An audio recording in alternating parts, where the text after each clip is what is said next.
वो क्या करना होता है तब जाके आपका फिजिक्स स्ट्रॉन्ग बन पाए, वो पूरा सिलेबस कैसे कंप्लीट करोगे, क्या मंथली प्लानिंग होगी, is one of the secret thing जो आप अगले साल नोटिस करोगे। एंड बिलीव मी गाइस, अगर तुमने ये वाला स्टेप कर लिया, अगर तुम ये वाला पॉइंट समझ गए, हेलो ऑल नीट 2026 एस्पिरेंट, चाहे आप ड्रॉपर हो इस साल के लिए या फिर आप अभी 12th में हो, ये वीडियो आपके लिए। जब मैंने नीट 2025 का पेपर एनालाइज किया, एनालाइज ही नहीं किया, मैंने वो फिजिक्स के 45 क्वेश्चन खुद से पूरे सॉल्व किए। एंड या मुझे बहुत सारी इंटरेस्टिंग बातें पता चली जो मैं आपके साथ इस वीडियो में शेयर करूंगा। मैं पिछले 4 सालों से नीट एस्पिरेंट को गाइड कर रहा हूँ एंड 4 सालों से गाइड करते करते मुझे एक पैटर्न तो पता चल गया है कि वो किस तरीके से वो क्या करना होता है तब जाके आपका फिजिक्स स्ट्रॉन्ग बन पाए एंड आप किस तरीके से ये नीट 2026 आपका, अगर आप 12th में तो आपका पहला और आखिरी अटेम्प्ट हो, अगर आप ड्रॉप ईयर ले रहे हैं तो ये आपका आखिरी ड्रॉप हो, वो कैसे होगा हम इस वीडियो में जानेंगे। एंड लास्ट में इस वीडियो के हम बात करेंगे, क्योंकि सिंस 11 ही महीने बचे हुए नीट 2026 को, तो इन 11 महीनों में आप वो पूरा सिलेबस, क्योंकि आप ड्रॉपर हो या फिर आपकी वीक है, वो पूरा सिलेबस कैसे कंप्लीट करोगे, क्या मंथली प्लानिंग होगी। So yeah this video is going to be a complete physics strategy video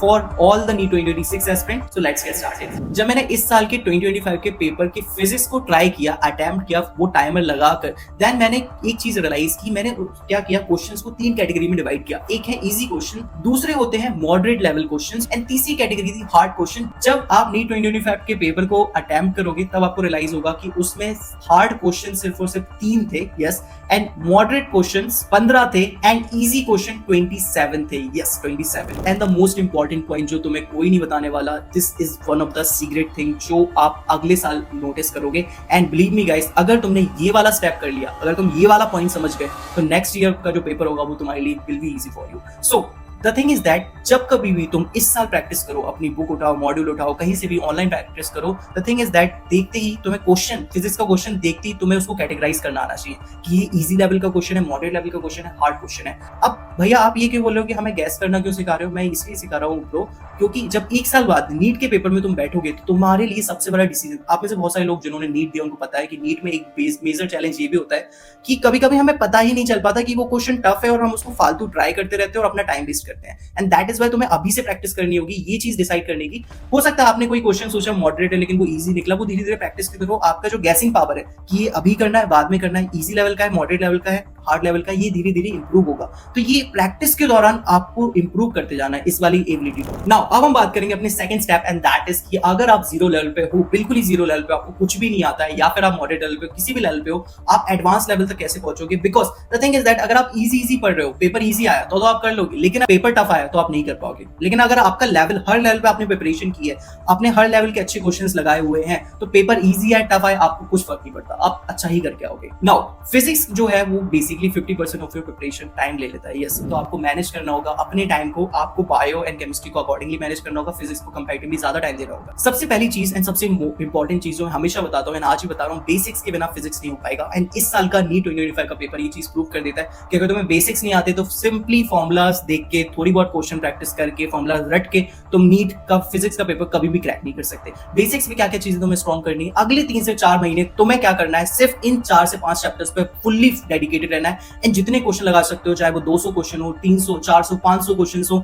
एक बुक, दूसरी बुक, एक सोर्स, दूसरा सोर्स, जितना कुछ एक्सप्लोर कर सकते हो इन 3 से 4 चैप्टर का वो कर लेना है। एंड वो कौन कौन से हैं? आपके बेसिक मैथमेटिक्स, क्योंकि इस साल अगर तुम ये वाला क्वेश्चन देखोगे, ये डिफरेंशिएशन आया था, बहुत सारे लोगों को डिफरेंशिएशन ही नहीं आता था अच्छे तरीके से बेसिकली, ओके। एंड दूसरा जो चैप्टर है दैट इज काइनेमेटिक। काइनेमेटिक बहुत इंपॉर्टेंट चैप्टर है। Motion, 1D motion, 2D circular motion आना ही चाहिए, no doubt. Third is the Newton's law of motion. आपको तीनों चीजें, तीनों लॉज बहुत अच्छे से पता होना चाहिए, इससे रिलेटेड जितना भी है मोमेंटम कंजर्वेशन वगैरह सब कुछ न्यूटन्स लॉ ऑफ मोशन का आना चाहिए।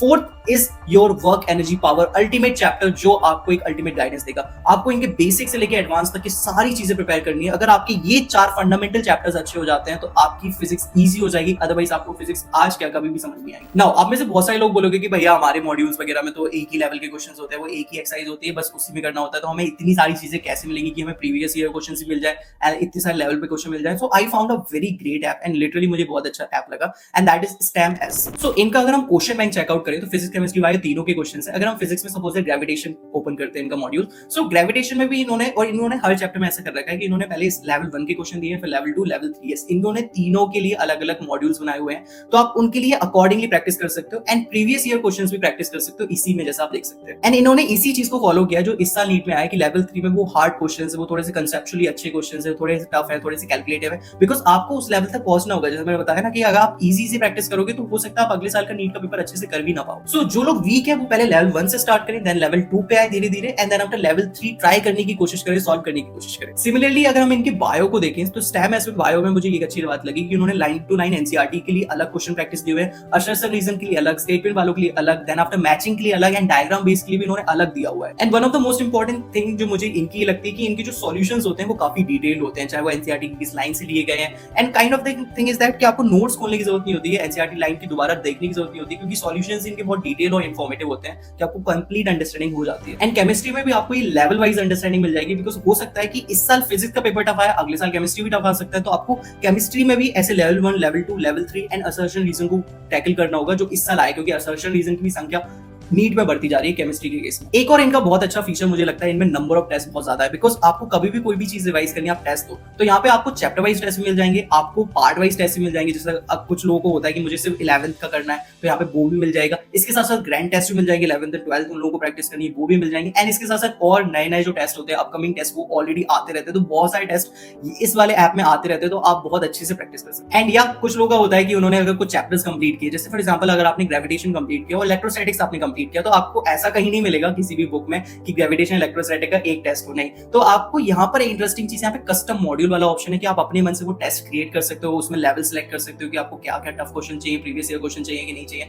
तो बहुत सारे लेवल पे आप कस्टम मॉड्यूल बना सकते हो एंड उसके अकॉर्डिंगली प्रैक्टिस कर सकते हो। आपको कितने नंबर ऑफ टेस्ट चाहिए, क्या लेवल चाहिए टेस्ट का, कौन कौन से चैप्टर्स कंबाइन करने, कौन कौन से इवन टॉपिक्स कंबाइन करके आपको टेस्ट चाहिए, तो वो सारी चीज आप इसमें कर सकते हो। एंड बहुत सारे लोग फ्लैश कार्ड से पढ़ते हैं, तो यहाँ पे आप अपने फ्लैश कार्ड्स बना सकते हो, बहुत इंटरेस्टिंग है। जैसे मैंने भी अपना एक ट्राई किया, तो सबसे पहले आप फोल्डर का नाम चूज करोगे, क्योंकि इसमें आप ऐसे कर सकते हो चैप्टर वाइज फ्लैश कार्ड अपने आप बना सकते हो। फिर आप आगे अपना क्वेश्चन लिखोगे एंड पीछे आप आंसर लिखोगे, आंसर में आप अपना फोटोज वगैरह भी ऐड कर सकते हो, जो भी आपको ऐड करना है। जैसे मैंने यहाँ पे क्रैप साइकिल का बनाने की कोशिश की, तो मैंने आगे क्रैप साइकिल लिखा एंड देन आपके पीछे में बस क्रैप साइकिल फोटो नहीं दो, तो मैंने अपना फोटो लगा दिया। सो या द थिंग इज दैट, सो आप बहुत सारी इंटरेस्टिंग चीजें कर सकते हैं। ये ऐप मुझे बहुत अच्छा लगा, बिकॉज इसका यूआई अगर आप देखो ना बहुत स्टूडेंट फ्रेंडली है एंड या काफी अफोर्डेबल है, जहाँ पे आप 5 से 6 हज़ार रुपए देते हो बाकी एप्स में सेम लेवल पे, और वो इतने ज्यादा अच्छे फीचर्स भी नहीं प्रोवाइड करते। ये बहुत ज्यादा अफोर्डेबल प्राइस में आपको बहुत सारे अच्छे फीचर्स प्रोवाइड करता है। So yeah you can definitely check it out. सारी लिंक्स मैंने डिस्क्रिप्शन और पिन कमेंट में दे दी है। सो आपको आगे समझ में आ गया होगा कि आपको किस तरीके से हर चैप्टर को टैकल डाउन करना है, फ्रॉम योर लेक्चर वॉचिंग से लेके प्रीवियस ईयर क्वेश्चंस आपको कैसे लगाने हैं।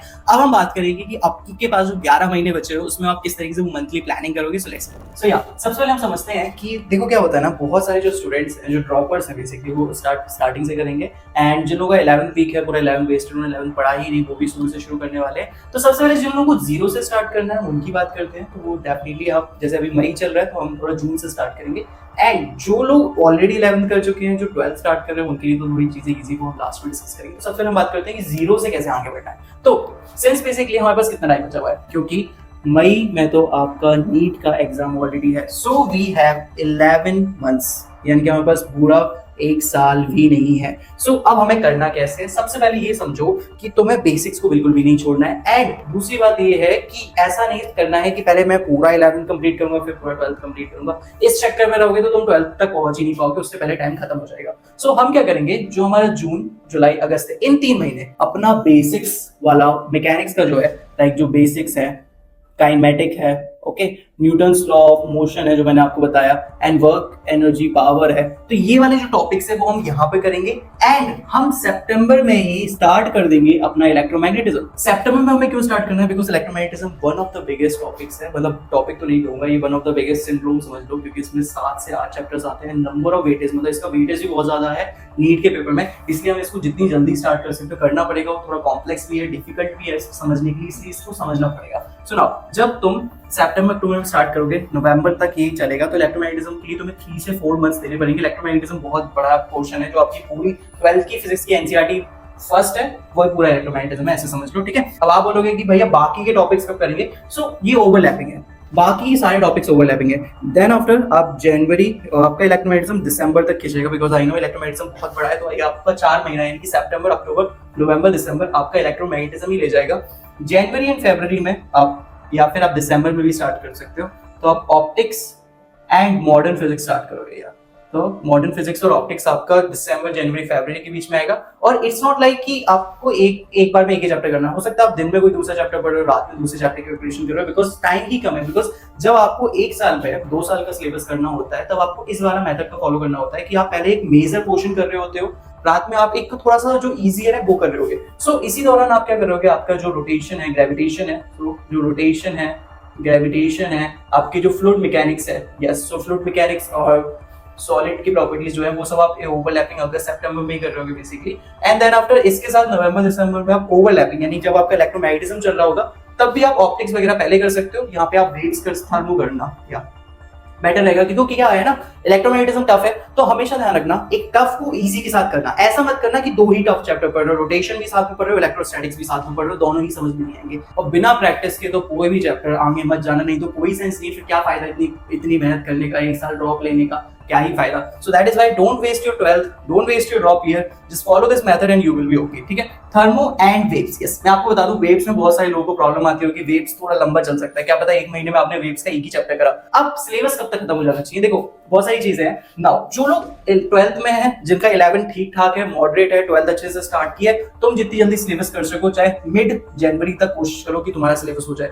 जो लोग ड्रॉपर्स हैं, जिन लोगों का वो नहीं है, लाइक जिन लोगों का 11th वेस्टेड था या फिर जो 12th में शुरू से शुरू कर रहे हैं, तो वो मिड फैब तक कर सकते हैं या फिर end Feb is your last days. सबके लिए लास्ट डेडलाइन एंड फैब है, ताकि एटलीस्ट 2 महीने, एटलीस्ट मैं बोल रहा हूँ, ताकि आपको एटलीस्ट 2 महीने रिवीजन एंड मॉक टेस्ट के लिए मिल जाए। बिकॉज एटलीस्ट आपको 2 महीने तो चाहिए, तब जाके आप इसमें लगभग 50 से 60 मॉक टेस्ट ट्राई कर पाओगे। अगर आप रोज एक मॉक टेस्ट भी ट्राई करोगे तो वो 60 मॉक टेस्ट होगा। 60 मॉक टेस्ट देने की जरूरत नहीं है, बट 40 मॉक टेस्ट भी काफी है एवरेज, मतलब हर दूसरे या तीसरे दिन आप मॉक टेस्ट ट्राई करोगे तो आप 2 महीनों में इजीली चीजें रिवाइज कर पाओगे और कर पाओगे। बट उसके लिए क्या इंपॉर्टेंट है कि आपका एटलीस्ट फरवरी तक तो पूरा सिलेबस कंप्लीट हो जाए।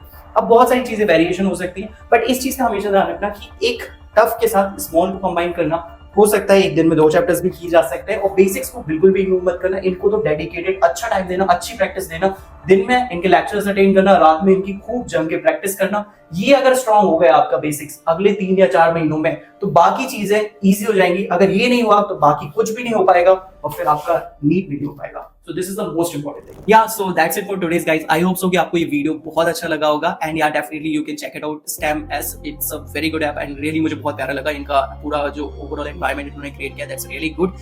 And हम मिलते हैं आपसे ऐसी और useful वीडियो में अगली वीडियो में। So definitely. Yeah, no I'm studying like a Millie Rocket. Skin clear, still look young, Andy Miller knockers, money in my pocket. Don't call me a money pocket, engine get to rocket. It sound like a thunder rocket, yeah.